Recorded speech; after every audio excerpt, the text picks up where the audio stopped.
In the most unsurprising piece of news today, we find out that the BBC are using taxpayers' money to promote left-wing causes on social media.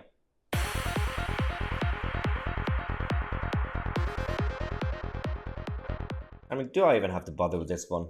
It's happening so regularly now. I mean, not necessarily this type of story, but your usual BBC nonsense. Whether it's their BBC political bias, or whether it's taking advantage of taxpayers' money, or whether it's just them loving the gravy train for their executives and the top management, while the rest of the people around the country are still suffering.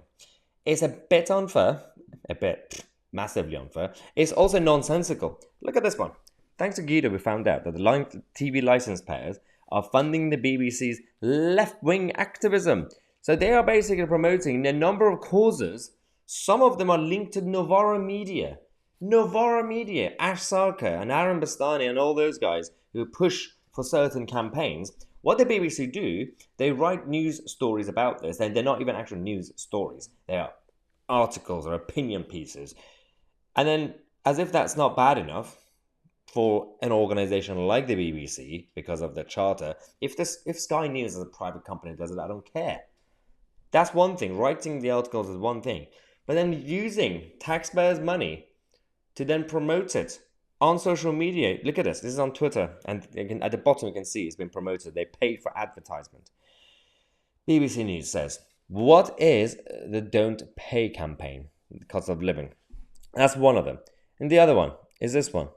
How to dress more sustainably. What to do with clothes you no longer wear. You know what's funny? Apart from the fact that this ethical fashion advice is linked to all those left-wing causes, that's one thing. The BBC also have this obsession with telling people what to do.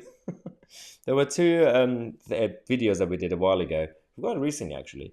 One was about how the BBC basically did an article saying how to debate and how to talk to someone who doesn't go ahead with the net zero agenda, doesn't believe in the climate extremist militant agenda. How to talk to them, how to debate with them. So, and they give you step by step how to counter the arguments, like a guide. And about a couple of years ago, during the lockdown days, I also did an article about how to live during lockdown, how to go and meet your friends, how to dress, how to put on your face nappies, and how many people you can invite to your house. And it's not educational. It's brainwashing propaganda. It's disgusting. It should not be the job of a public sector organization to do it. If a private firm wants to do it, that's private property. Do whatever you want. And it's free speech. We also have the freedom to still criticize you. Like when Sly News do nonsensical stuff, we still make fun of them. Of course, it's free society. And vice versa. If I say something stupid, feel free to do it. But that's one issue. But if you're using taxpayers' money or public property to actually further your own agenda, you have crossed the line, my friend, the BBC on your gravy train. So it is what it is. So make sure you share this video, because I think this is one of those news stories that you're not really going to get to see in air by any of the broadcasters talk about any of these issues. So subscribe to the channel.